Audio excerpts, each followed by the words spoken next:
It is 8 o'clock, so we'll get started and start with some brief background about the COS while we wait for everybody to join. So thank you for joining us for our first ever EDI webinar for the COS. And we are so excited to have Dr. Keith Carter present to us on advancing EDI in ophthalmology. So I'm going to be moderating, and our eminent guest speaker, our keynote for our first ever EDI webinar is Dr. Keith Carter. He has many titles and he has an amazing bio, which I'm going to get to in a second, just before his talk. But I'm just going to begin with introducing our local Canadian panelists as well. So our panelists are Dr. Mona Hersey-Dagger, who is the full professor at the University of Montreal, and she's the chair of the COS annual meeting, and she sits on the COS board. And so I'm sure you have heard from her because of her amazing work with the COS. And we also have Dr. Karani, who is joining us, who has many roles in ophthalmology and special leadership roles with women in ophthalmology, both nationally and internationally. And she's also a counselor for the AAO. And she is a UBC clinical associate professor and a clinical assistant professor at University of Calgary, and an oculoplastic surgeon. And we have Dr. Colin Mann, who we all know as the president of the board of the COS, who's a comprehensive ophthalmologist in Nova Scotia. And so we were hoping that Dr. Carter is going to speak to us, and then we're going to get a bit of a Canadian perspective from our three eminent leaders in ophthalmology. So these are our relevant disclosures. And also a special thanks to Bayer, who has really provided us the opportunity to do this webinar by giving us a grant for the EDI work that the COS is doing. So thanks to Bayer. So just some intro housekeeping notes. This is a 1.5 hour session. Questions can be posed in the Q&A at any time, although we will have a designated Q&A time towards the end of the session. And so essentially the outline is going to be Dr. Carter's session, then we're going to have the panel, and then we're going to have a specific Q&A. So we'd really love to get through as many questions and really hope that this stimulates discussion and fosters discussion. And this session is going to be recorded for learning, and it will be on the PRC website. And so here's the outline, a welcome and introductions, then Dr. Carter's talk on EDI and ophthalmology and advancing that, and do we need this effort? Then a panel discussion, and then a Q&A. So these are our objectives for the session. By the end of this webinar, we hope that participants will be able to describe the impact of EDI efforts in ophthalmology and how this will improve your practice or institution, and as well to discuss the work that the American Academy of Ophthalmology has done, specifically with regards to their minority medical student pipeline and the mentorship program. So I suppose I will just put up our first poll, and then I'm going to go over Dr. Carter's bio, and then I'll ask him to share his slides. So could we get our first poll, please?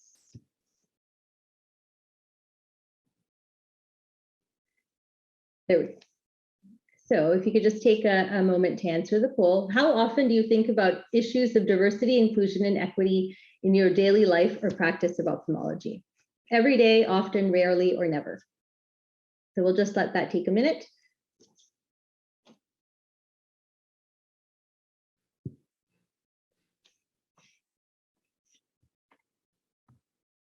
Can we get the answers, Kurt?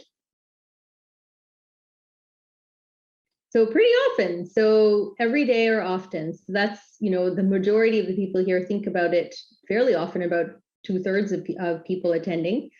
So I think that really shows how relevant this issue is. And so I will, before we go on to the next polling question will be after Dr. Carter's talk. So I'm going to just stop my sharing. And as Dr. Carter is bringing up his slides, I'm just going to introduce his bio.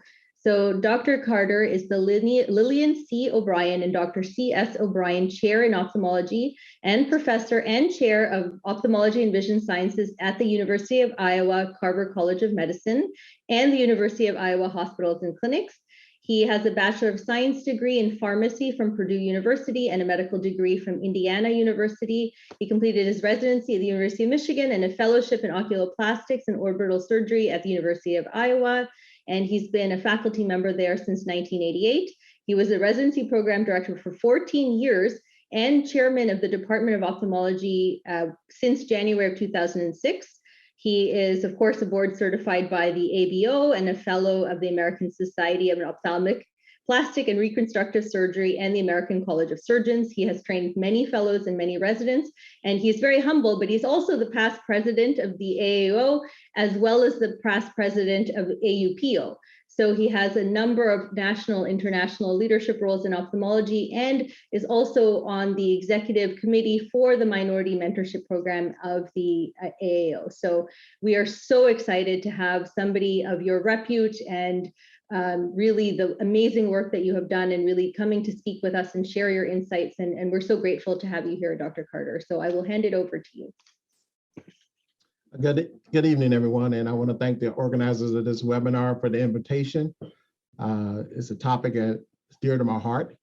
And I think by the end of the evening, you'll see some things we've done in ophthalmology and the reasons why we have to address some of these issues in ophthalmology and in the larger community.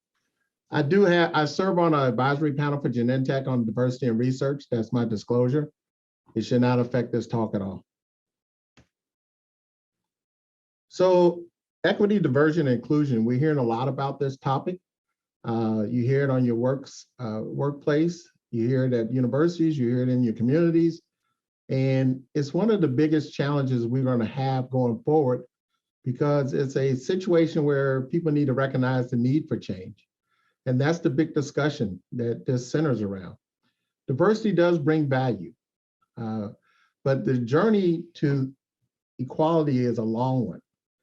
And I say that because if you look at history, society changes very slowly.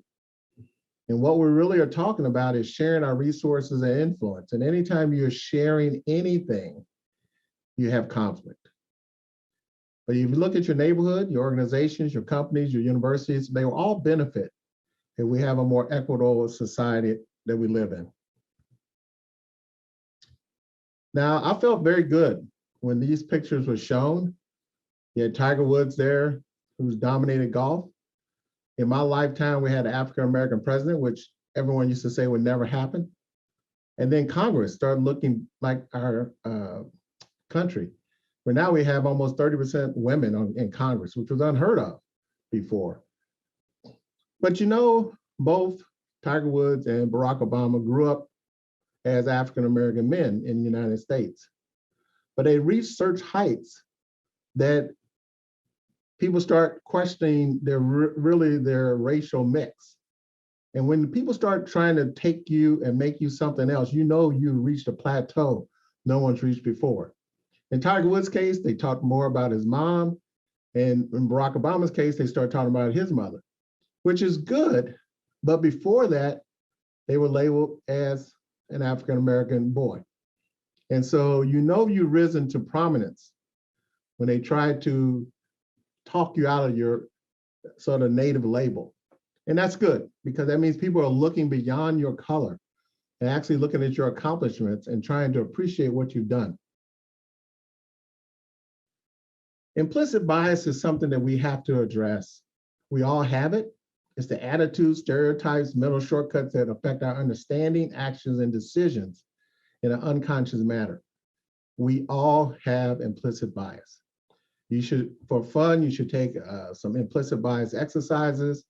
There's some on the Harvard website, and you'll be surprised at things that you didn't even think about, because we all think we're fair people, but some of our stereotypes or attitudes have been shaped over our lifespan, and you just need to recognize it. It's not anything bad, you just need to be able to handle your bias. News tonight about women in the workplace, the day after the first woman became CEO of a big auto company. The hard fact is that women run only 4% of companies in the Fortune 500, and a new study shows almost twice as many women as men say they've been turned down for a job because of their sex. So is there a way to capture what's happening on tape? Looking at two people in a job interview, the only difference, their gender?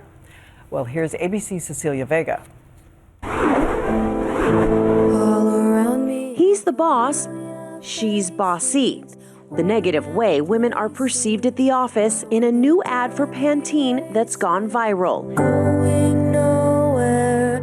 It's hit a nerve, so we set out to find the truth. Are women who act exactly the same as men seen differently? Listen to this woman. How do you feel about her as a job candidate? I know the Windows operating systems like the back of my hand, no problem. Now, listen to him. I know the Windows operating systems like the back of my hand, no problem. The candidates in these videos are actors in a Yale University hiring experiment.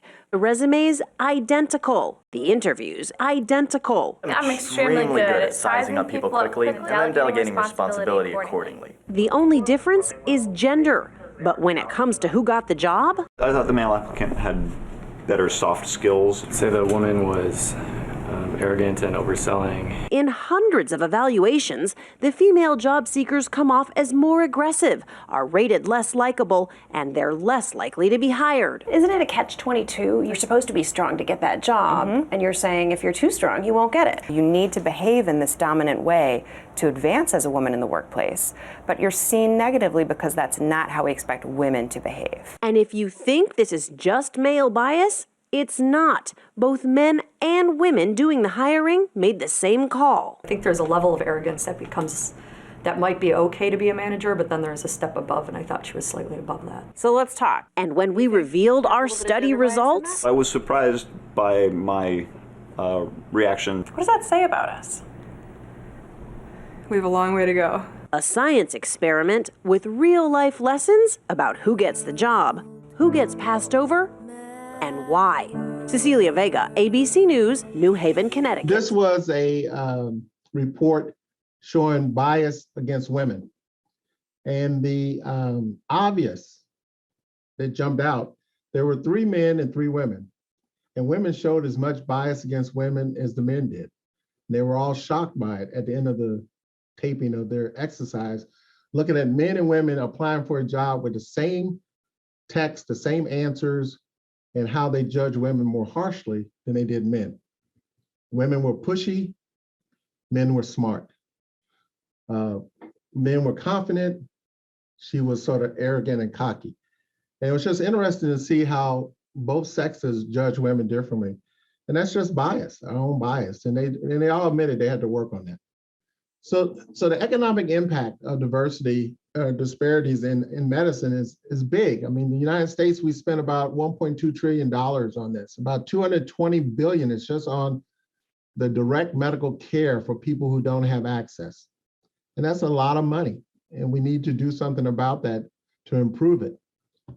Next slide. Perhaps we can just, start with some of the discussion that we were going to have over the panel. And really, I guess, I think it would be really interesting to get thoughts from the panel on, do we think that this is an issue in Canada? Is there an issue with diversity in ophthalmology and ophthalmology leadership and in medicine? And is this something that, we need to address in Canada? So maybe I will have Dr. Mann, Dr. Krani, and Dr. Dagger all comment on that. I'll lead off.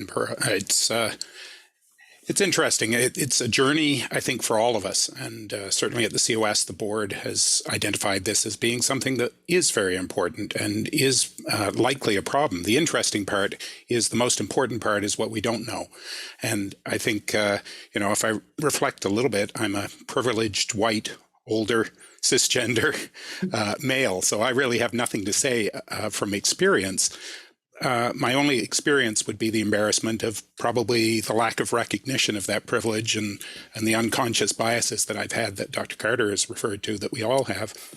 And I think we can do 2 things from that perspective. And I think there's probably a number of people in the same position as me. We can be paralyzed by that and shrink away in our embarrassment, or we can educate ourselves. And I think that's the place that we're at the moment. And I, as president and as part of the board, the board is in an education phase, and part of that involves the working group, which you're chairing, and we're gathering information. We're finding out what we don't know. So I think that's where we're at. I think we probably have a problem. There's no reason to think we don't. But we have to educate ourselves. We have to find out, and we have to gather some data. And I think that's the phase we're at the moment. Thank you. I mean, certainly the COS, I think in the last 2 years or a year and a half or so has really stood behind EDI and ophthalmology and really wants to lead the way. So, I'm very happy to have the support of the COS for this. Dr. Penny? Thank you. I agree and echo the same message that we have to learn about what diversity is and what is the nature of our diversity in our Canadian ophthalmologists. And I also want to point out that the champions for change, like you, Dr. Mann, and the COS board, all of you are really champions for change, because it is like by acknowledging all of our implicit biases, then we can make change. So actually, Dr. Carter received the Champion of Change Award a few years ago at the Pan American meeting. And I think that actually says a lot, because then you're recognizing that we have a problem potentially, and we're acknowledging that we have capacity for change. And what is that capacity for change? I think that's the key, is collaboration, working together, supporting each other, and supporting opportunities to improve equity in ophthalmology. Thank you. Dr. Dagger? I have to agree completely with the panel, and something resonates with me a lot from what Dr. Keith Carter just said. It is a long process. It's years of development. In my case, I am a first-generation immigrant, and I know that I've been in ophthalmology for the past 20 years. The first 5 were as a resident, and then gradually going into practice and seeing the change over the past 20 years. So there is an awareness now, and I think we have to improve that awareness. And that's why it's so important for COS to take this initiative on and diffuse the message, because we need to change the conversation. We need to have meaningful discussions and change our unconscious bias, making people more aware that there is a stigma and there is hope and there is a lot of change that has taken place but will continue to improve over the years. And I am already witnessing it, but I feel that it will take time. It will, I think it will be fruitful. And I think that's why these discussions are so important, and so important to have the whole membership join us into these discussions. And I thank you so much for your comments. And I'm really excited to hear the discussion at the end once we've heard Dr. Carter's talk. So here, the important things, different groups look at us different ways. They interface with medicine different ways. A lot of it has to do with language. Some of it has to do with beliefs, family values. Different people have faith in Western medicine, some don't. And so we have to recognize this when we interface with our patients. And I think one of the things that help is we have more diverse workforce. I think some of our patients will sort of interact better. Doesn't mean majority doctors can't take care of minority patients. It just means you had to be sensitive to cultural biases when we interface with them. You know, I sit in Iowa, I see very few minority patients, but when I do, you can just see a different look on their face when I walk in the room. Well, first, they want to know why I'm there. But then, you know, you have conversation about being there and taking care of them, and they sort of have a better understanding because I'm sort of understand where they're coming from. But I think we all have to do that. We have to understand where our patients are coming from, no matter where their backgrounds are. Next slide. So our pipeline is very important. Young people aspire to do very similar things when they're young, okay? But some people just can't make it the same as some others. If you look at the table there, if you look at high school sophomores, people aspiring to go into medicine were similar, despite their ethnic and racial backgrounds. But when you see the percent that actually get to medical school, you see the percent really goes down to single digits for underrepresented populations. And I explain that in a way that everybody doesn't have the 4-lane highway to get to where they want to go. And some people don't have the luxury of having mentors and people to give them advice, but they have the ability.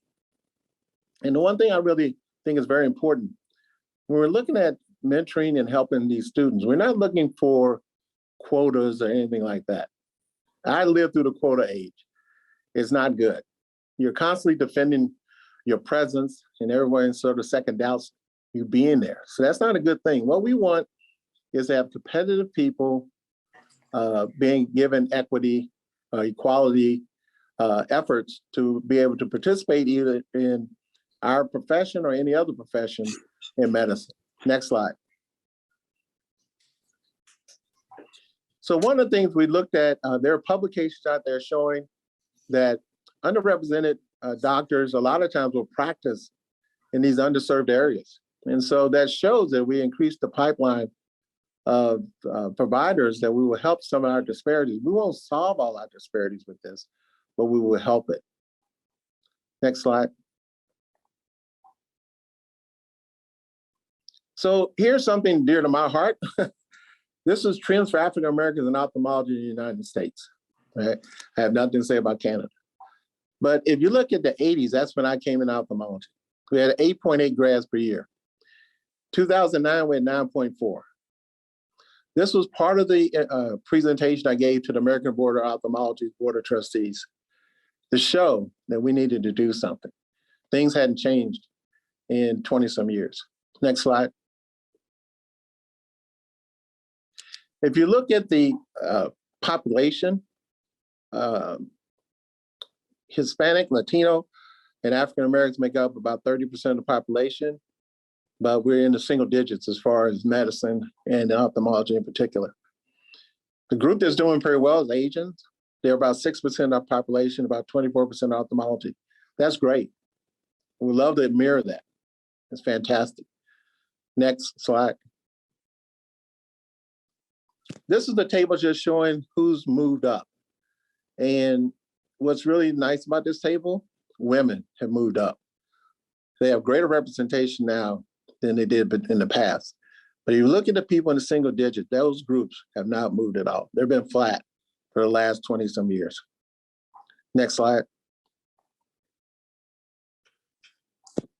So there's been several recent publications looking at diversity in ophthalmology departments because they're looking at how do we get more practitioners trained and into a position to help our communities.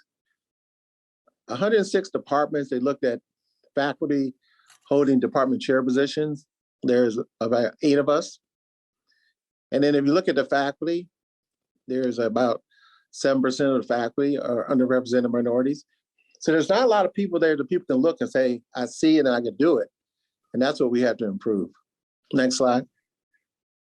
Oh, and what I wanted to say on that is, if you go back to that slide, if you look where we rank in medicine, we were like 3rd worst.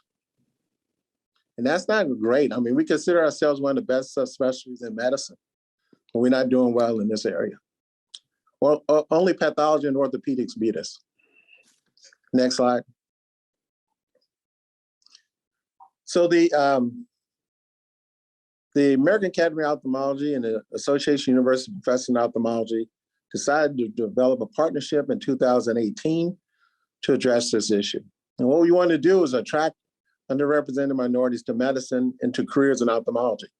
In our curriculum now, ophthalmology is really not really properly exposed to 1st and 2nd year medical students because primary care is such an emphasis now. And so we wanted to get to these students early to show them what ophthalmology can be.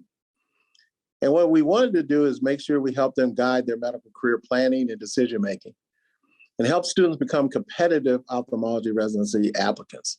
And that's the key, competitive. Next slide.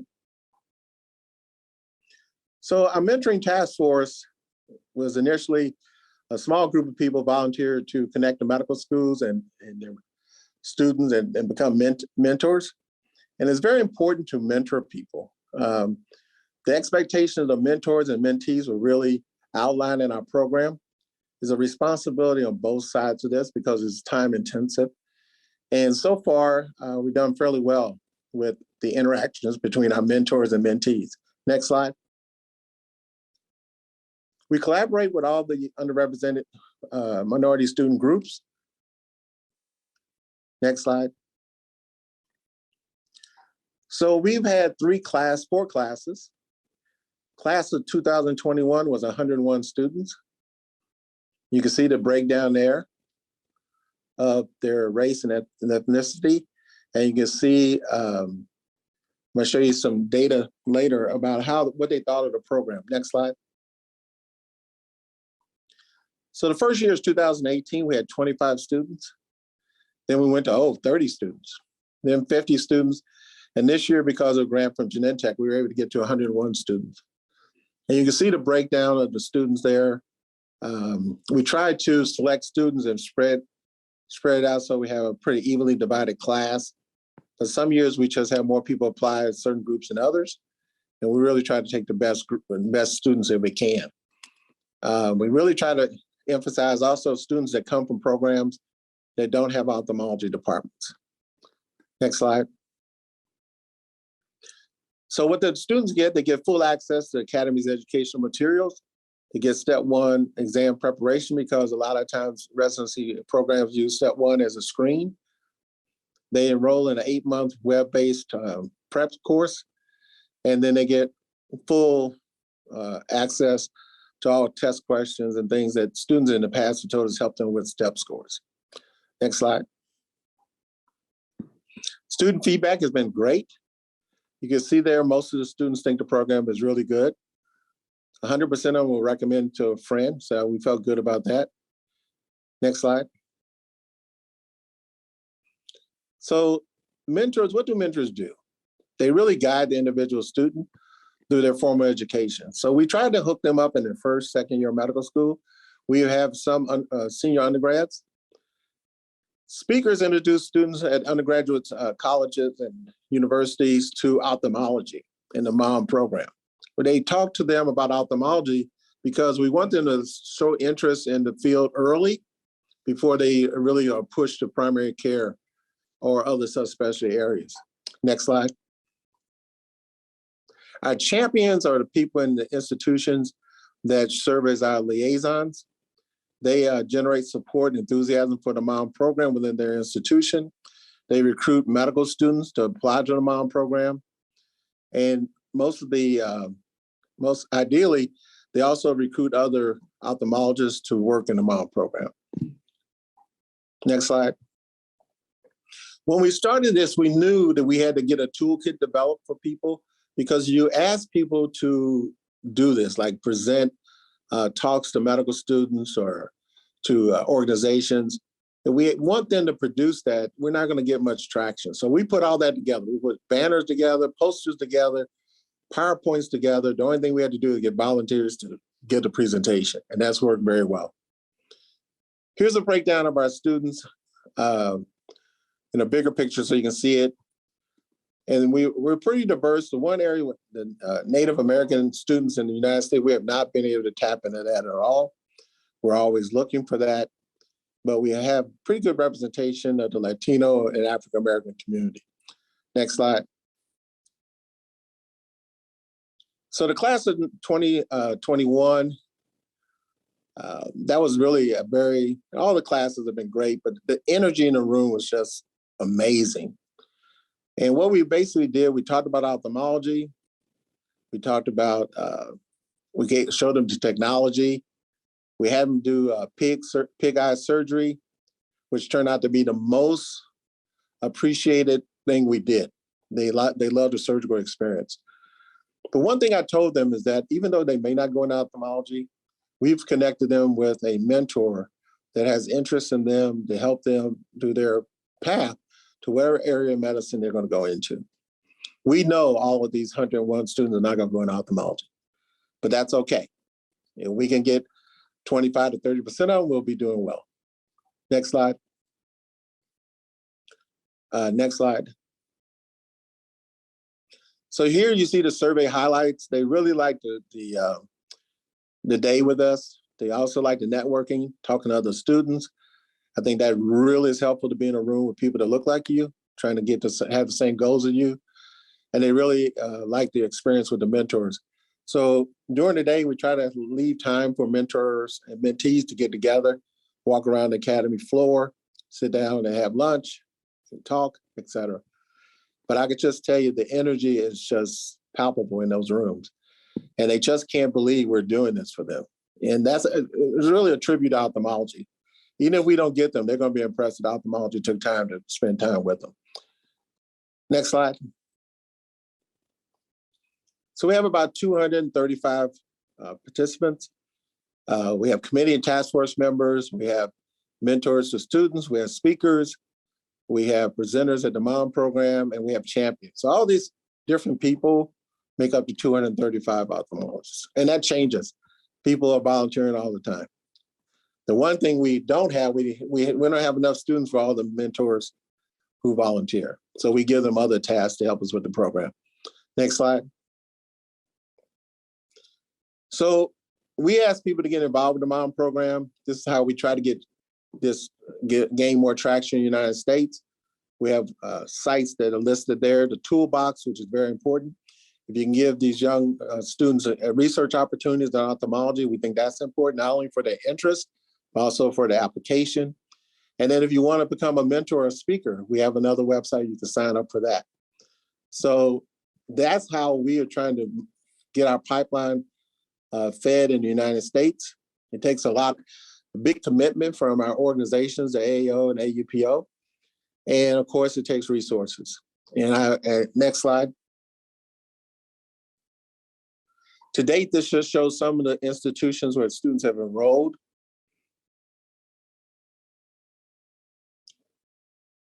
So pretty diverse, most coasts, some in the Midwest. Next slide. This is a slide that makes me feel the best. Every subspecialty organization has participated. Industry is starting to participate. Even the leadership development class of this year donated money to the MOM program. And the gala this year at the American Academy of Ophthalmology, the proceeds went to the MOM program. So this is really enheartening to me in that our subspecialty groups, our national group, all feel this is important and gotten behind this. Next slide. And here's the executive committee group. I always thank them because without them, we wouldn't be where we are today.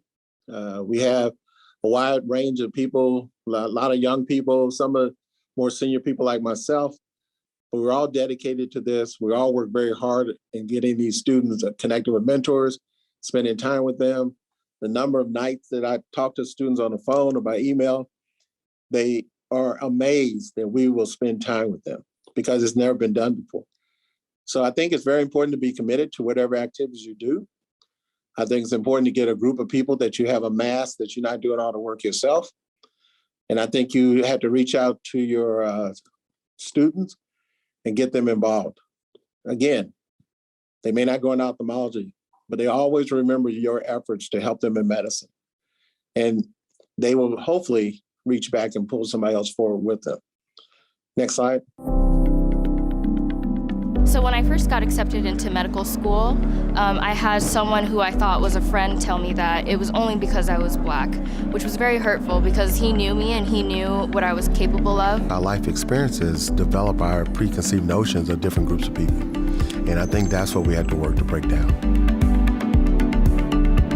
The Minority Ophthalmology Mentoring Program is a new program sponsored by the American Academy of Ophthalmology and the Association of University Professors in Ophthalmology. Both of those organizations thought it was important to begin recruiting minority students into our profession. Having the opportunity to kick off this mentoring program at the annual meeting is really very, very important and so helpful.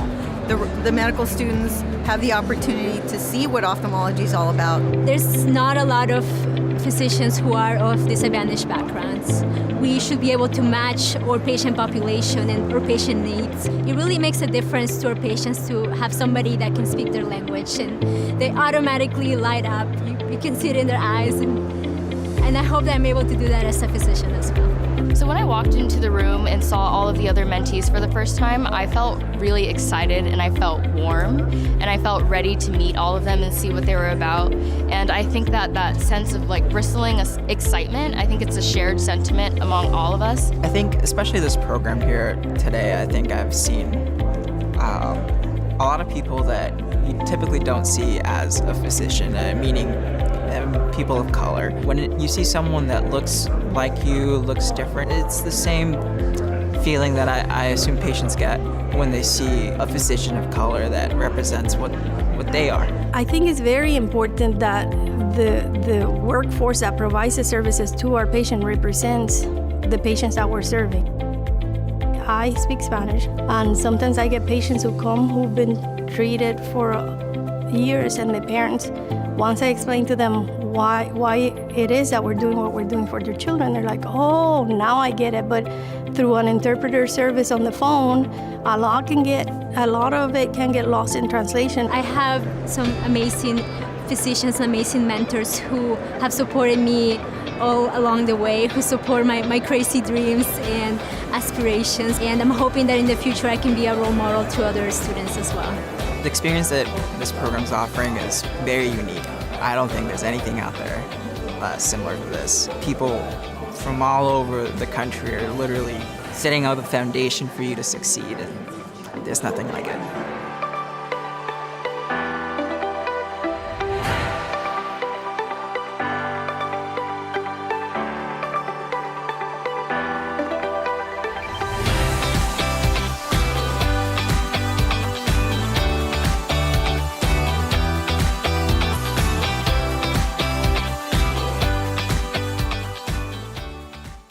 I'm open to any question. That video was a video of students at the program talking about their experience. To summarize, it was great to be in a room with people that look like them. Some people told students that they were only in medical school because of a special program, which hurt their feelings. And to have that much energy, sort of encouraging them to do it, really made a difference. And so far, a lot of them still want to do ophthalmology. Hopefully we get 25 to 30% of them. That's all I'm going to ask. And I'm open for any questions. Thank you so much, Dr. Carter. So we're going to put audience questions for you at the Q&A section, but perhaps while I'm just loading up my next slides here, does anybody on the panel have any questions for Dr. Carter?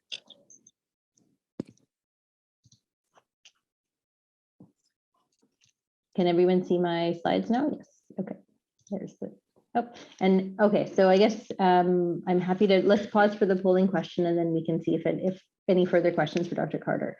So if we could go to polling question 2, please. So do you think, this is for the audience, do you think that a lack of diversity and equity amongst Canadian ophthalmologists and leadership in ophthalmology is an issue, and do we need to address it?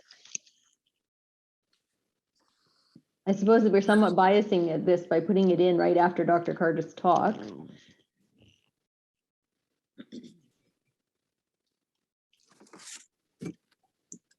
But, okay.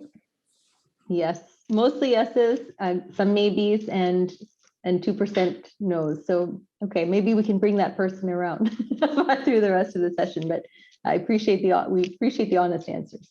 So I guess really at this time, I wanted to just move to asking questions. I'm just going to go back to just the panel slides here. 1 second. So we're just going to move to a panel. I'll just stop sharing because then I think it's better for everyone to see all our faces rather than just seeing the slide deck up. But, you know, I think that Dr. Carter presented some really amazing data, and that is really, you know, eye-opening in terms of what the situation is in the US.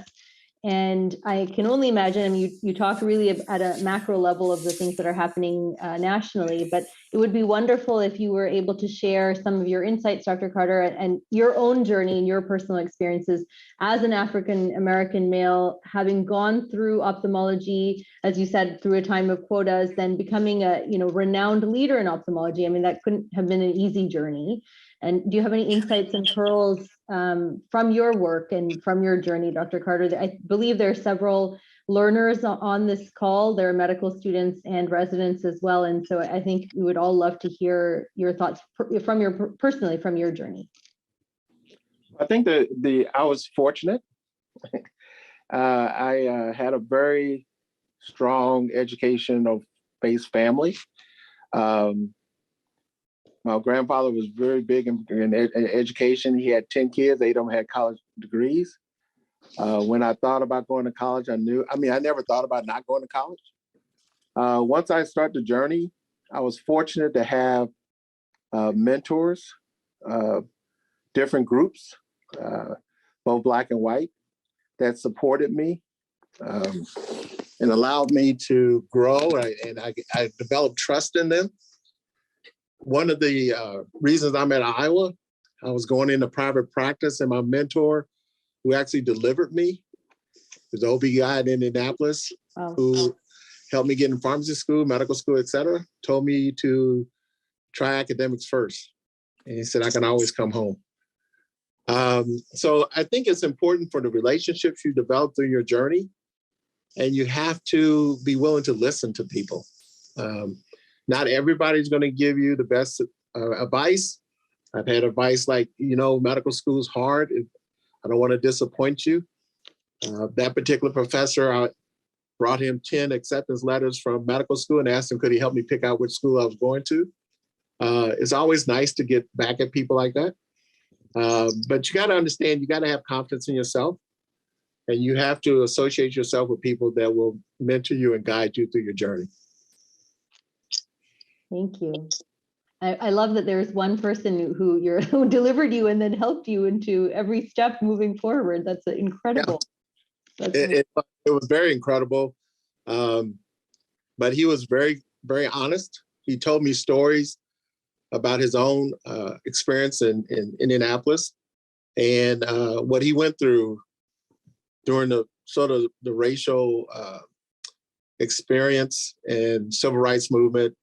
But he did very well, and he wasn't bitter. He just really reiterated how you have to be patient and sort of stay with the cause, because it's a slow process. I mean, I think it's also a wonderful testament to how one person can make such a difference. And sometimes we maybe think that this is an insurmountable problem, or a problem that does require a huge broad approach, but even one person can make such a difference. And look at your leadership roles that have, and all the work that you've done, and that started with that one person really taking a stand for you and helping you. So that's really, I think, a wonderful thing to think about. Dr. Mann has a question for you. Yeah, Dr. Carter, thank you for a great presentation. I'm curious, we've heard with the mentorship program about the champions and how the role of the champions. I'm interested in the other side of things. Have you experienced much pushback? Have you either overtly or behind the scenes? And if so, how'd you deal with that? Of course, we got some pushback. A lot of people think we're trying to lower our standards, and I tell them we're not. I give them examples of how we're not. The good thing is that we have a lot of champions to help with the discussion, and we really emphasize it should be a discussion. You can't let emotion get involved in this. The people who push back have had very good discussions. I mean, I haven't had any group or individual person come to me that wasn't willing to listen, and that was very important. It made me feel good about the program. But definitely we had a lot of questions and a lot of pushback on what we were trying to do. Social reorganization. I mean, I've had people accuse me of a lot of different things, but at the end we were able to talk. And I think that was what was very important, because I think they really were trying to challenge me and see what I was trying to do. But it wasn't just me. It was the organizations and all the people that volunteered. But yes, we had some pushback. So I think you just had to stay calm and open up the door for a meaningful conversation. Thank you for the pearls. And Dr. Karani and Dr. Dagger, any questions for Dr. Carter? Thank you, Keith, for that great presentation. I think it's interesting to hear that, there is always going to be pushback, and the challenges are actually more strengthening. So there's always the people that will support you, and we're very thankful for that. But maybe we are more thankful for the people that challenge you, because through that challenge, it strengthens your conviction, perhaps, and it might make your team stronger. So with the mom supporters, we see that so many people are on board. And how did you really rally the ones that were not on board? Is it just listening, or was there incentives? No, I didn't offer any incentives. It was listening. It was showing them other people were getting involved. Peer pressure is powerful. It's the reason I think all of the specialty groups got involved. All of a sudden, a lot of people are coming up telling me how they support this, where before it wasn't on their radar. And that's what people say, well, we didn't know. And I answer that, why would you know? I mean, it's not your world. It's our world. It's time for us to stand up and sort of share it with you. It's interesting how it's not driven to provide or cause guilt. That's another thing when I talk to people. We got a big swing back now with this whole, we're trying to make people feel guilty. We're not trying to make people feel guilty. History is history. We got to move forward. And we're not sitting there trying to rehash history. I'm not looking for restitution for slavery. I'm not in any of those groups. I'm in a group of trying to move people forward to have greater equity and diversity in our communities. That's what we're about.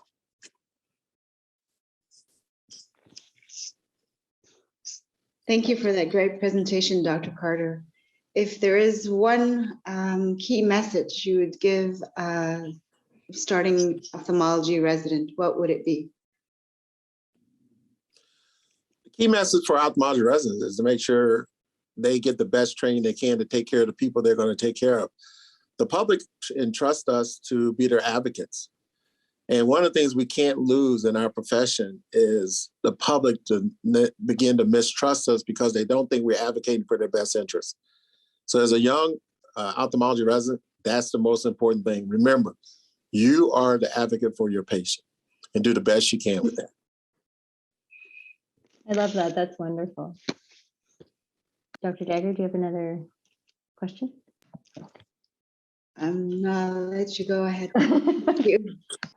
So I guess I did want to ask Dr. Carter, what would your advice be for us in Canada? We certainly, we do also, actually don't even have data. We really don't yet have data on much other than gender diversity. We know certainly that people who are Black and Indigenous are very underrepresented in medicine and specifically in ophthalmology. And we would love to know from your experience, your wealth of experience, what would you suggest? What is our most important step, or really the most important thing that we can do to improve that diversity? Well, I think you had to look at your population. I think if you can use that as a sort of a guideline, is whatever the percent of the population is, it'd be nice to try to mirror that in what your organizations are. It's just a guideline. It doesn't mean you have to do that. It doesn't mean somebody else has to lose a position to gain that position. One of the things when I talk to organizations, women have made a lot of advances in medicine and in medical schools. And I ask organizations who now, I've been around long enough, but I know organizations did not have women in them. And I said, look at us now. Look how many women are in the group. Are we worse off? We've already done it. And it's not some hard thing to do. You just had to be willing to do it. And most organizations are better off with a diverse membership. And so I would just look at what you have in Canada and figure out what's a proper equitable percent to go by, that you will feel comfortable in your community with representation for your organizations that mirror your population. Well, we are in our membership drive this year for the COS for the first time, actually asking racial, ethnic origin, sexual orientation, gender status, not just sex at birth, and to try and obtain this information. But I would say there are, we could probably count on one hand how many Indigenous ophthalmologists there are in Canada. And I don't believe there are any that are First Nations. I could be wrong, but we really need to find the data and then really know, as you said, what is our current diversity, and really work to improve that and hopefully match it to the population. I guess I would love to know from the panelists as well, what are your thoughts on how this applies to the Canadian context, and also from your own experiences, as all of you on the panel are also all leaders in ophthalmology. What has your experience been, and any thoughts you have and any insights you have for the learners that are on this call? So I think just as an extension of what's already been referred to in sort of educating myself around this, as you've referred to, Aboriginal Canadians represent somewhere between 5 and 7% of the population, depending on how you define that. And yet a cross-sectional study of medical students, because we don't have that data at a residency or our ophthalmology level yet, is estimated at around 3%. So we've got work to do there. With Black students, 1.7% in the cross-sectional study of Canadian medical students versus 6.5% in the population. So to answer, Dr. Carter's question about, how it applies and how when we look at that data, we're not doing that well, as you just outlined. And so the question I would have, and it'd be interesting to have discussion, is what other factors come into that? If we're looking at that, we go back to a medical student stage, and we can, sort of reflect on each stage. But, the other discrepancies that occur even in a medical student level is rural students versus an urban environment. And how does that play into the other inequities that come out of that? So, the experiences that you can have from a rural base as opposed to a urban base. Level of parental education was massively different between medical students and the general population. And so how are we assessing people to get into medical school before they even get to an ophthalmology stage or choosing a residency stage? And so these are the kind of things that I think, in our Canadian situation, and I know from Dr. Carter's presentation that they've involved, as they say, it takes a village. I think we're going to have to involve our colleagues at ACUPO, and we're going to have to involve the undergraduate deans, and I know you've been active with that as well, Dr. Bakshi. And so I think it's going to take all of us and a concerted effort to start looking at these factors. It's easy to sort of stop at our level of, how do we get people into ophthalmology residency in an equitable distribution, but it starts long before that, I think, and that's where we have to go back and look at the biases that are built in. Mm-hmm. And how people see themselves as the potential or future ophthalmologists, because people probably count themselves out early on, thinking that they don't have, the textbook things that it takes.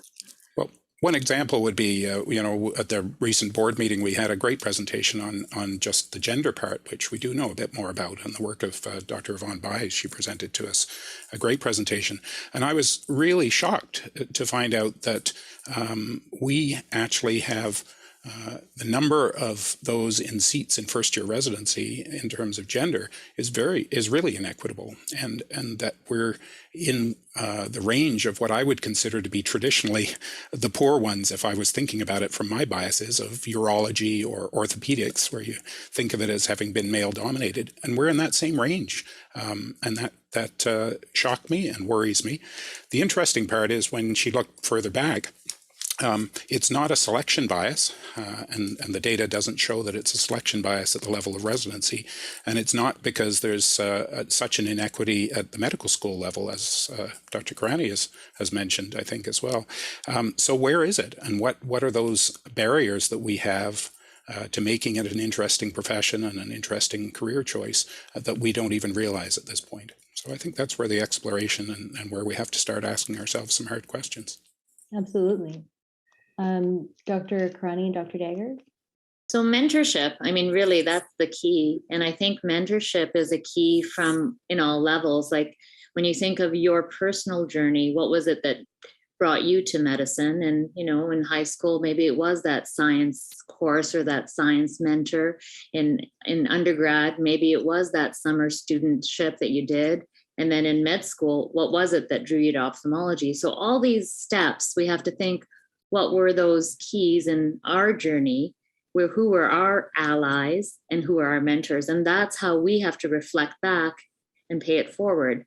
So I think that, supporting the COMP, that Canadian Ophthalmology Mentorship Program, supporting students at all levels, high school, undergrad, med school, residency, fellowship, this is the key. And then actually in allyship with ACUPO, right? That's actually going to help us because these are all the teachers across the country, and allying also institutionally with the American Academy. The American Academy has already done so much work. And maybe if we ally with them more, then it will strengthen our position in progressing this EDI for our workforce. Absolutely. All very great comments. I guess much of the inequity is very long established structures, unconscious assumptions, and also experiences. And as you all say, it is something that has to start early as a mentor or coaching, supporting young people who are striving to become better, to achieving the big positions. I think it's important to guide them, to give them feedback, to support them. And once we are in positions where we are able to take on students, residents, research students, it's important to mix up the team and always be alert and aware that there are so many hidden talents in everyone. And it's very important to remain open-minded, just think outside the box. And it's essential because so many people have such great talents, and it's important to give everybody an equal chance. That's a lovely sentiment. And so it's something so important to keep in mind. I'd like to ask what I think is sometimes perceived as a little bit of a controversial question. I have my own bias on the answer, but I'd like to open it up to Dr. Carter and the panel. So when we have these discussions on increasing diversity and representation in medicine, many people are on board, but many people respond and say, well, you know what, if this is about merit, this is about excellence. We want the candidates who are the best. It doesn't matter what their demographics are. We have a merit-based system, and we have to choose the best, most excellent candidates. And this is often a little bit of the pushback that comes when we have a discussion around representation and diversity in medicine, ophthalmology, and more broadly, certainly. And I would just love your thoughts on this. How do you respond? How do you apply this in the EDI context? Well, I think, go ahead. I would give it a first shot at this. Yeah. One of the things we do know, there's information that some of the things we use for merit, like step scores, standardized testing, don't reflect very well how successful you're going to be in medicine. And that's why there's a bigger push for holistic review of students to share their life experiences and see if that will influence you at all. But we're not looking to lower the standards or the grades or things like that. But you just can't, you have to realize there's certain structural things that are in place that are a disadvantage to people who hadn't had that advantage all their lives. And you have to take that into consideration. That's where the equity part comes in. Things could be equal, but that don't mean they're equitable. And sometimes you have to make some adjustments to allow the people who have different resources, different experiences to have the same equality of the majority group. I think it reflects what you said before, Dr. Carter, that everyone doesn't have the 4-lane highway to ophthalmology and to medicine. No. Right? Some people are taking the back road through the countryside, around and around, and eventually, hopefully, getting there. Dr. Mann, Dr. Cranny, and Dr. Dagger, any thoughts on that? Yeah, I think the key is we have to ask ourselves, exactly as Dr. Carter just said, what do we treat as merit? And I think too often we get wrapped up in experience, and experience in terms of is wrapped up in access. So certain candidates will have access to experiences and have a very robust resume that shows those experiences in areas of ophthalmology. Students who come with an extensive background of electives and those sorts of things. And not everyone has access to those. So I guess the question is, how do we better define merit with talents and abilities rather than just experiences? Dr. Cranny, Dr. Dagger? I think that there may be a need for advantage programs. Exactly what everyone's saying is that by supporting the people who don't have the 4-lane highway, right? We have to give them an opportunity to at least drive there.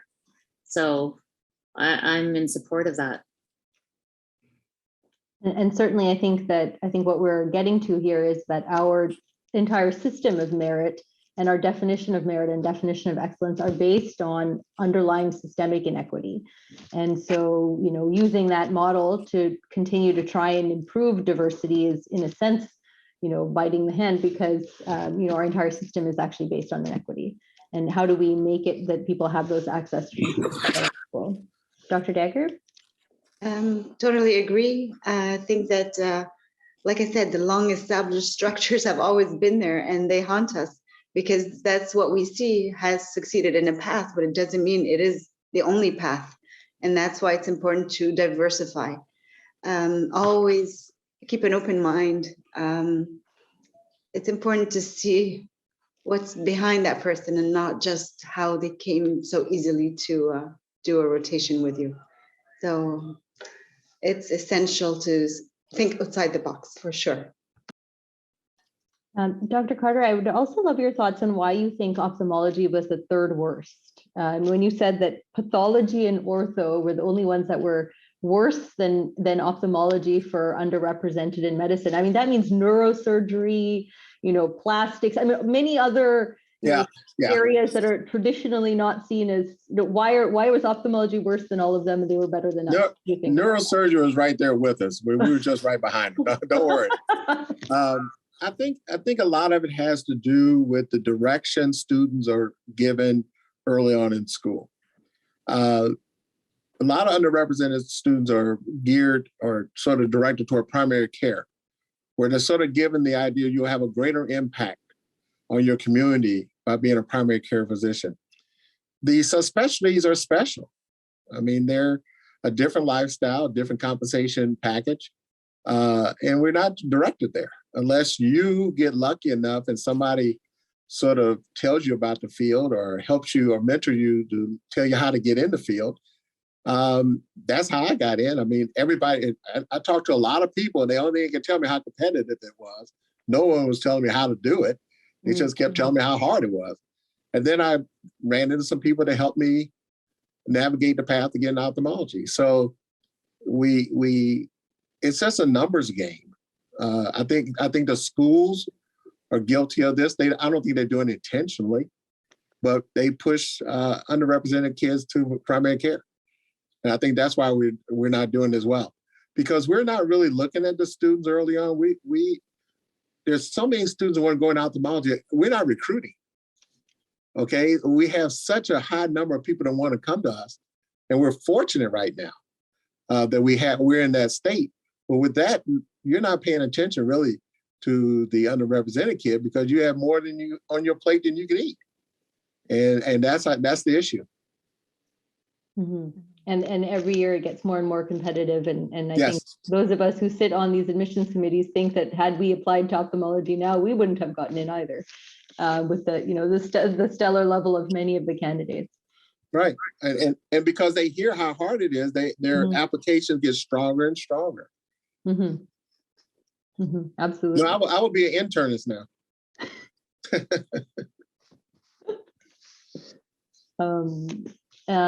Any other questions from the panel for Dr. Carter?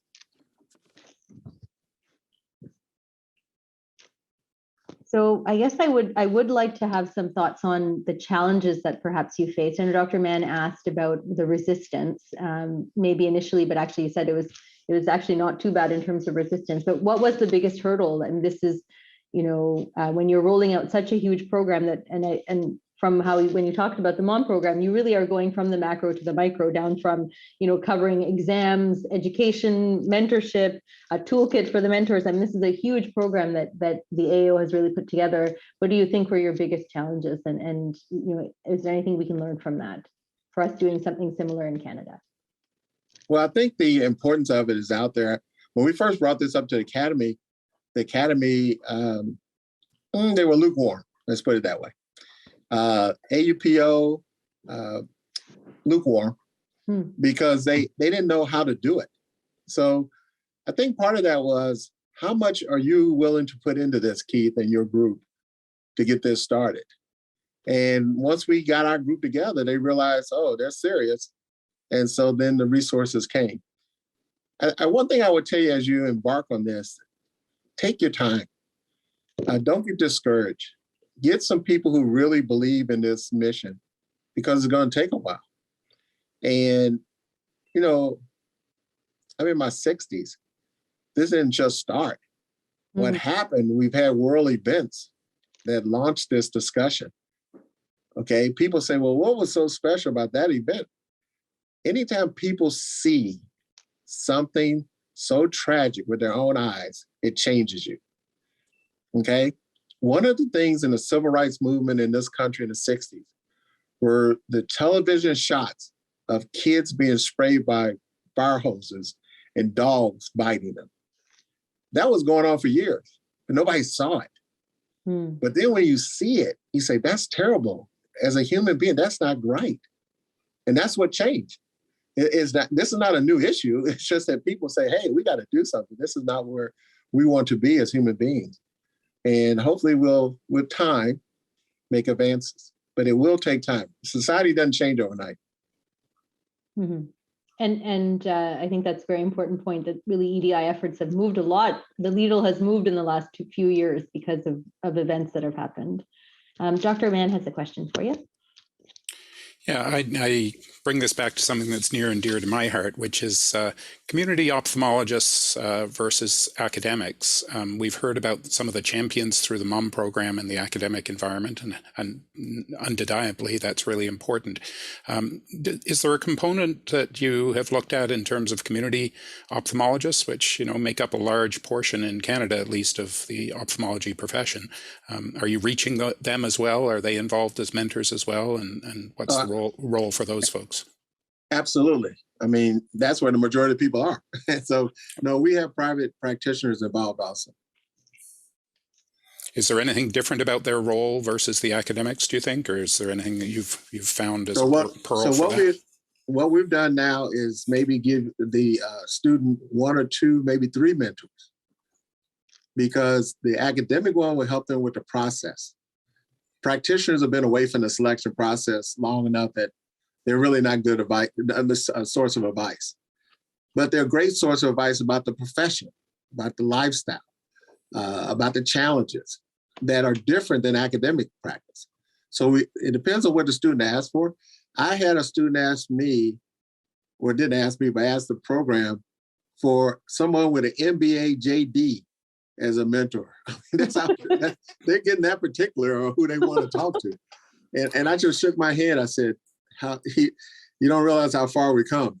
But no, the private sector is definitely involved. You make a great point, because the majority of us are in private practice. And Dr. Carter, just going back to what you were saying about events in the world. So I imagine the Black Lives Matter movement in the US probably had somewhat of an impact of getting people on board. As you were saying, when people saw something horrible, on the news, something that was happening. In Canada, of course, the Black Lives Matter movement also had an impact, but we also had, I'm sure you heard of, the residential school experience, which was again one of those things that happened and was known, but not really perhaps brought to the forefront the way it was, over the last year. And so certainly that has drawn a big attention on really, trying to move the dial forward for people of Indigenous backgrounds and how we can do so in healthcare. And I would just love to get some idea, and this is also some of the questions that have come up in the Q&A section, is around, do you have a sense of how many Indigenous ophthalmologists are there in the US? And also, you mentioned earlier that the MOM program has had difficulty accessing that group.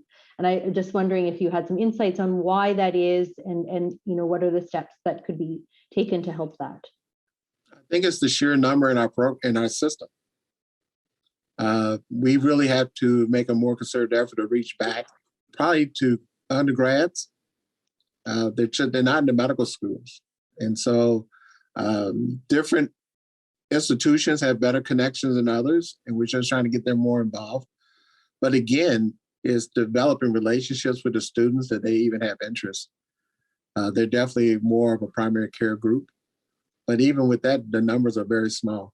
It's interesting, the number of people who have Native American blood when they start applying for these programs. And so you say, well, how do you judge them? we base on their application, are they living a life?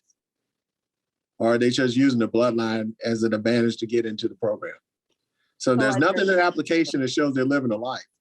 Then we don't really select them. Yes, and so it's sheer numbers. And do you have a sense of how many Indigenous ophthalmologists there are in the U.S.? I do not. So very small. Very small. Very small. Very small. Looking at the data that you presented, I think you listed about 1% as Native American. I think we would be substantially higher than that in Canada, and perhaps without the same percentage of Hispanics that you have. So that would be a contrast, I think, between our numbers. But for us, the Indigenous population, I think, would be a higher percentage. And yet, I think someone just posted in the chat that we have 2 Indigenous ophthalmologists in Canada. So I think we have a few that are Métis and none that are First Nations, as I understand. But as we could count, under 5. Which again is not at all representing the diversity of the population that we have in the country, for sure. And I guess kind of capitalizing on events that are happening in the world in order to create momentum and move forward. Did the AO see a difference as these events happen, as something like Black Lives Matter happened? Did that result in more funding? Did that result in more awareness, people asking you more about it, volunteering to be mentors? How did it change? Well, it definitely brought more attention. Students got involved. We had these sit-ins in our medical schools. Students are talking about their experiences more. So the microaggressions that are going on in their training programs, dealing with patients. I think one group that you need to bring up as far as speaking out is the Me Too movement. I mean, that start getting people to start speaking. Before, people just sort of kept it to themselves. Now everybody's talking. And so they talk about things that bother them. And sometimes you can get some traction to help work toward resolution. Sometimes you can't, but at least people are speaking out now. In the past, they didn't. It gives people an opportunity and a comfort level to speak up. Yes. Of what's happened. And that's really important. Dr. Karani, Dr. Mann, Dr. Dagger, any comments on that? How have you seen the environment change over the last few years with all of the things that have happened in the world? I think that we're trying to, we're seeing definitely a shift in ophthalmology with more female representation. It's interesting to see that the numbers in Canada are just about 30%, and for female practicing ophthalmologists. And I learned today that according to the Canadian Medical Association, by 2030, half the practicing physicians of Canada will be Canadian. So it's really important to establish appropriate systemic practices to support this workforce because they may have different EDI requests and needs. So I think a team-based approach is really important, just as Dr. Carter said. But I do think choosing the right team is a challenge, right? And would love to hear your thoughts, Dr. Carter, on pearls for that.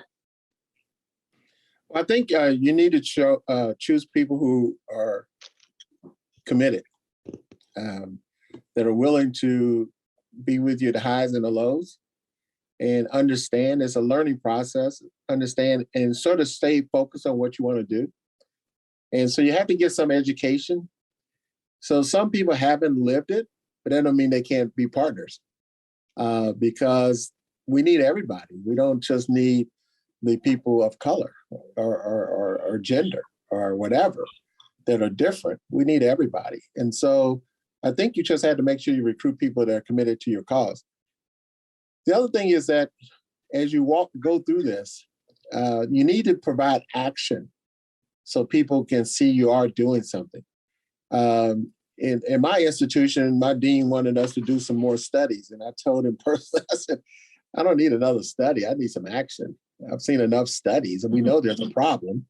But studies, buy time and give you data, but you can start doing some things and get some action and get your studies in the background. They shouldn't be your foreground. They should be in the background. And the study should be showing what you actually are doing and what progress you're making. That way you can recruit people. People like success stories. I agree completely. It is important that we are in the foreground. I think that at the COS annual meeting this year, Dr. Bakshi again has led us through this EDI webinar, but there's also another initiative that she's undertaken. And at the COS annual meeting, I really invite you all to listen to Dr. Anderson, who's going to be a superb keynote speaker on this specific topic. And as Dr. Myrna Lecter also commented in the chat, there is a surgical transfer course, but actually it's more of a personal assessment knowledge course for all attendees to attend. And they will be speaking more on public health and global ophthalmology and how it's so important to be more inclusive. Thank you, Dr. Dagger. I'm going to just follow up on that plug and say that we have our first ever EDI symposium at the COS this year. It's on Friday afternoon, and Dr. Anderson is an Indigenous leader who is going to speak in the current concepts on anti-racism in medicine, and then specifically around Indigenous health and how we can best provide care for Indigenous patients. So there's going to be a whole 1.5 hour EDI symposium. It would be wonderful if you all attended. So thank you for mentioning that at that time. Many thanks to you for leading us on in this domain. It's really important to us and to the COS membership. Oh, thank you so much. So if anybody has any final questions for Dr. Carter, otherwise we can open it up to the audience. We actually did answer the majority of the audience questions that had come through already during the panel discussion. But if there are any other questions from the audience, please feel free to put it in the Q&A, and then we can make sure we go through them. But I'm just going to go to, while that's getting organized, I will just go back to the slide deck and just share the next poll question.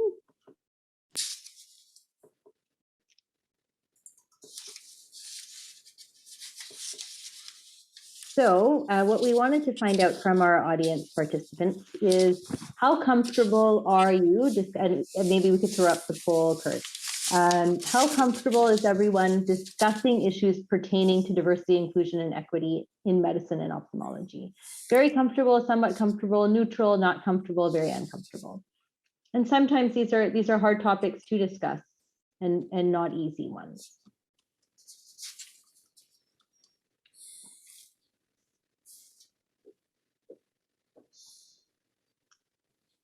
So we have about 60%, there's still a few seconds here, but we have about 60% of our participants responding, and most people are in the very comfortable to somewhat comfortable, which perhaps means that we are preaching to the choir. Perhaps the people who have joined on this webinar are ones that are already buy into discussions on EDI, but hopefully there are some here that are curious and want to learn more, and hopefully this will give food for thought.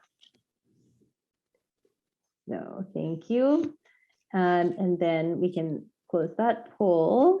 And then let me just see if there are some more questions within the Q&A. So we'll just move to the Q&A here. And we have a question here from Dr. Alan Berger, who's a retina specialist in Toronto. Any advice on dealing with toxic or problematic associates or staff who, this is a tricky question, who play the EDI card? So I think perhaps what he's asking is, in the situation where there is a difficulty of some kind, maybe an interpersonal issue or otherwise, but there are somebody who is of an underrepresented group, maybe that's what that means when he says play the EDI card. How do you gently approach that situation, or any thoughts on that?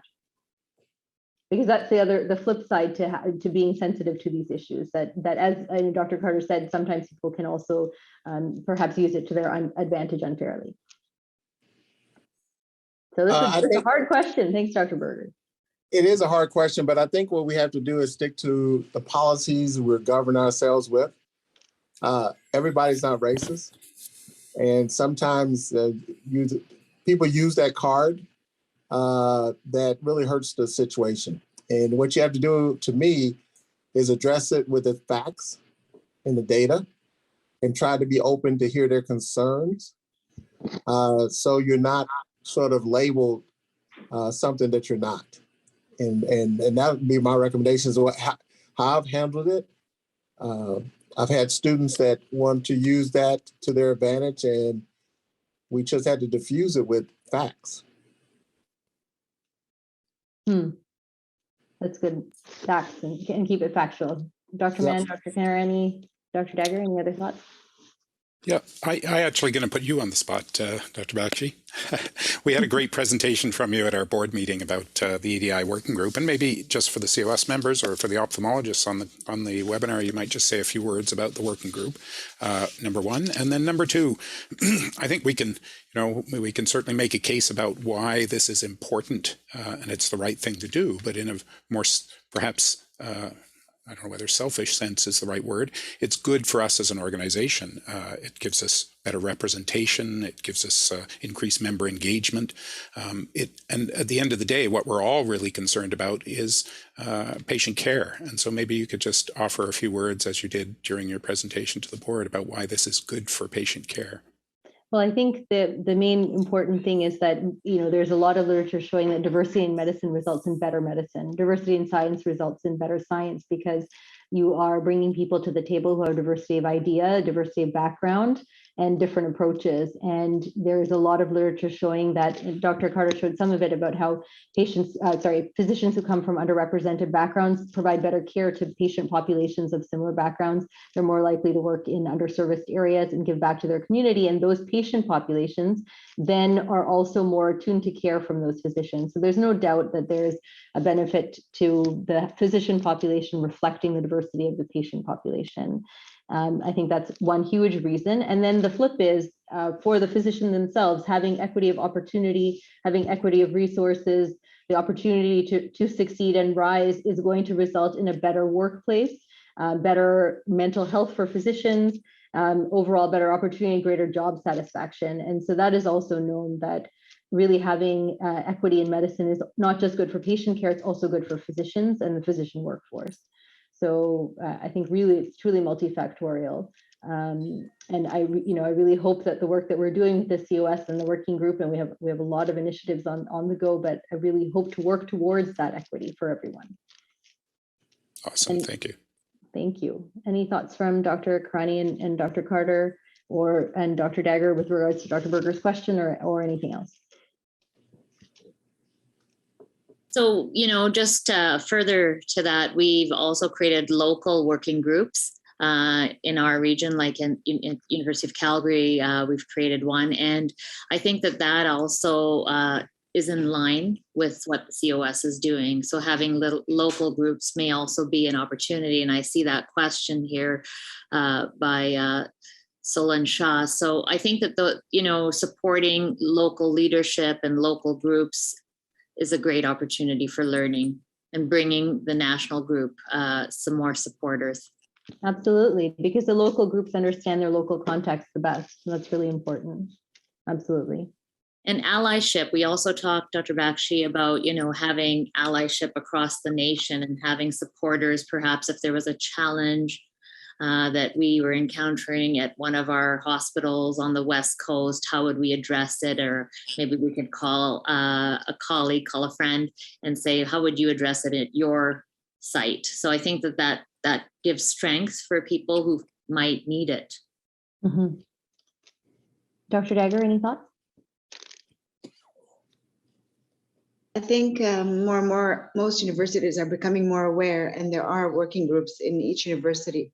And for each faculty of medicine, I know that at Université de Montréal, we have work groups that have been presenting to the different faculties, and especially in medicine.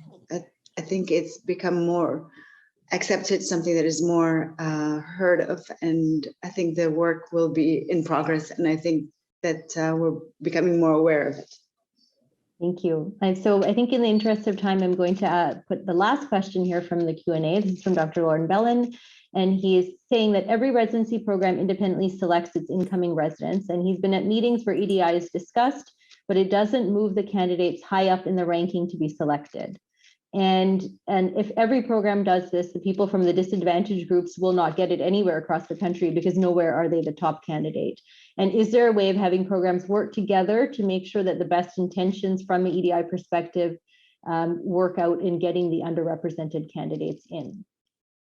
So any thoughts on this? And certainly I think we have seen this roll out in ophthalmology, and it has been a discussion at the ACUPO level as well, for sure, in the last year. Well, one thing I would recommend is more holistic review of applicants and not stick just to our standardized testing. Right. I mean, that's one thing I would say. I mean, in our program, I'm sitting in Iowa, okay? I will say my selection committee does a pretty good job without me pushing them to be fair to all the applicants that apply. And if you got to have real discussions with your committees about it, and it takes time for them to understand the importance of it. I also think when young ophthalmologists are talking about things, I think they can begin with disparities in healthcare as an area to begin this conversation versus something that may spark more pushback. You can't really argue with disparities in healthcare. And especially in ophthalmology, we have evidence of diabetic treatments, glaucoma treatments, et cetera. Definitely are different for different populations. And so that's a good way to start talking about EDI issues. Mm-hmm. I think that also answers one of the other question that we didn't quite get to, which is what is the best way to start this conversation? What's the best way to get the word out? Someone asked about they're leading an EDI program and they really want to start the conversation, and any pearls on really getting the ball rolling and starting this work. And so perhaps we can end on that note before we have to kind of go to our last Q&A poll evaluation pieces. What is your top advice for people who are beginning this work, who want to begin this work, and really want to help move the dial forward? Maybe we can just ask everybody. Dr. Carter, I'll put you on the spot first. Oh, I would say educate yourself in this area of this topic, because we're all learning. I'm still learning because the topic is broader than what I've been focusing on most of my life, and I'm learning about different things that I didn't know, and I understand different biases that I have. I think that's the best exercise experience is trying to manage my own biases. And I think that would be my recommendation is education.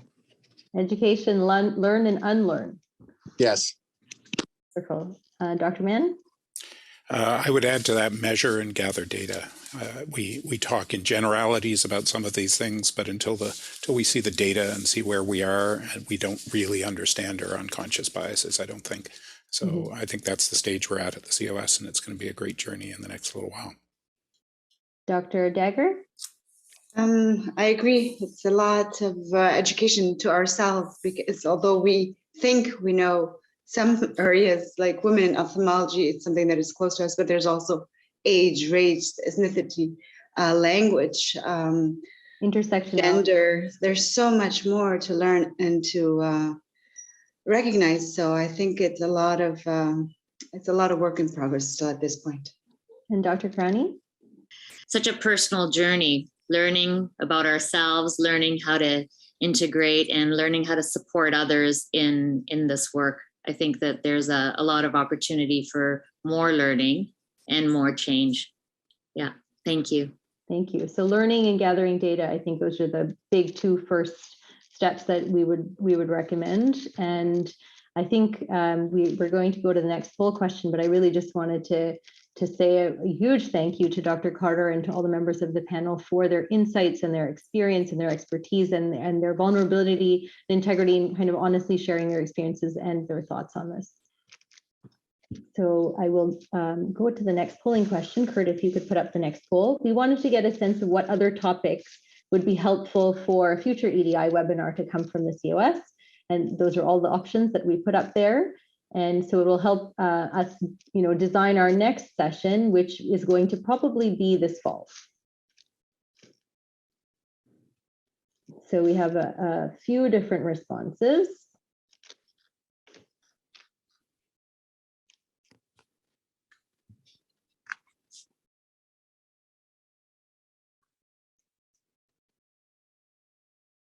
So we have some EDI basics, applying EDI principles, so everybody, almost everything is important. So I think that tells us we have a lot of sessions to do. So wonderful. Yes, lots of learning. Lots of learning, right? That was exactly what we ended with, saying let's do learning and unlearning. So I think that goes right along with that. Okay, so just to end, a few housekeeping things. Everybody will get an online survey that you can fill out with some more details and feedback for us. It'll come along with your accreditation materials because this is an accredited webinar. And really just a huge thank you to the organizing committee, to the people behind the scenes, to Cheryl and Lee, and to Liz, who there's so much work that, we are sitting here visibly on the Zoom, but there's so much work that goes on behind the scenes to be able to put together an event like this, also to Bayer for the funding. And as I'm chatting, there's going to be a few webinar questions that are running on the side, which are looking at some demographics, because we wanted to get a sense of the people who are coming to an EDI webinar. And there will be some other questions that will come out over email regarding feedback you can provide us, but please feel free to go ahead and answer. And a huge thank you to Dr. Carter for spending your time with us today and for your insights and your wonderful work that you've done with the American Academy of Ophthalmology. And we really hope that we can use the model that you've created and really create change within Canadian ophthalmology as well. And truly, it's been inspiring to hear from all of the things that you did. And I love that you are doing this at a huge level across the country, but also at the level of mentoring individual students. And I love that is a wonderful way to pay it forward, even on the on the micro level. And so while we've talked here about these huge system problems and these big changes that we need to make as a country, as through ACUPO and COS and everything else, I think maybe something we can all walk away with is, how can we one-on-one make a difference somewhere? Is there one person that we can pull forward? Is there one person we can mentor? And where can we give our time at the one-on-one level, micro level, to really help change this problem as well? And I think that was one of the beautiful insights that I will take away from your presentation today.